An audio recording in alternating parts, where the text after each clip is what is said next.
So that's it. The New York Jets today fire head coach Robert Saleh 5 games into his 4th season with the team. While the news seems abrupt and out of nowhere, we can't be fully surprised by it. And with that said, I'm sure Aaron Rodgers had his fingerprints all over this decision. Now the Jets have been struggling this season. They're 2-3, lost 2 in a row, including this most recent loss to the Vikings over in London, which was pretty embarrassing, especially due to the fact that the team owner Woody Johnson is a former U.S. ambassador to the United Kingdom. So after the Jets got smacked in London, the owner saw enough. He says he called Rodgers on Monday night, but they didn't talk about Coach Saleh. Nobody believes that BS. He says he also called team GM Joe Douglas and told Joe that it was ultimately his decision on what he wants to do. As for Aaron Rodgers, of course they talked about the coach. He called Rodgers to get his approval. What do you mean? Cut it out, bruh. Stop insulting the public's intelligence. You call Rodgers Monday night, and then you fire the coach Tuesday morning and expect us to honestly believe that Rodgers didn't give the green light? Man, cut it out.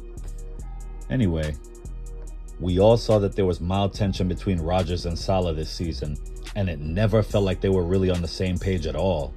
We got a visual display of that in Week 3 against New England during their awkward sideline exchange that went viral, when Coach Saleh tried to hug Rodgers, only to be pushed in his chest and met with an angry face saying, 2-score lead. In the postgame, when asked about the shove, Rodgers played it off like it was innocent, but our eyes told us different. And where there's smoke, there's usually fire.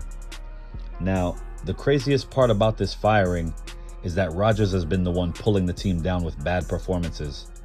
One could argue that these 5 games are the worst stretch of football that Aaron Rodgers has played in his career. He hasn't thrown for 300 yards in any game this season.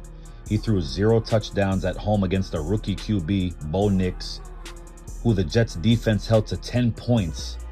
And he threw 3 picks against the Vikings, one of those being a first quarter pick 6.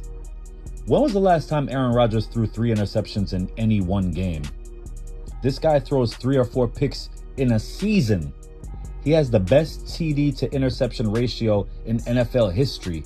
But this year, he looks like he lost a step. He's not as elusive as he used to be. Clearly, the Achilles injury paired with the fact that he's 40 have caused Aaron Rodgers to look very pedestrian, and his decision-making has looked very questionable. But we all knew that when someone's head needs to go on the chopping block to take the blame for everyone else's faults, it's usually the head coach. Rodgers isn't going to get rid of himself. He's not going to throw his buddy and offensive coordinator Nathaniel Hackett under the bus, even though he's been a lousy OC. So of course Saleh was the one to get the axe.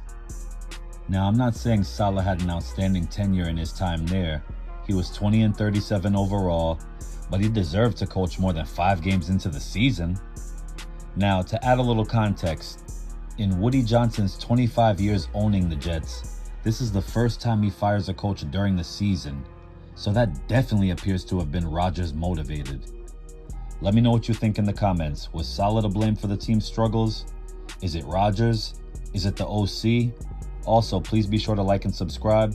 And I'm out.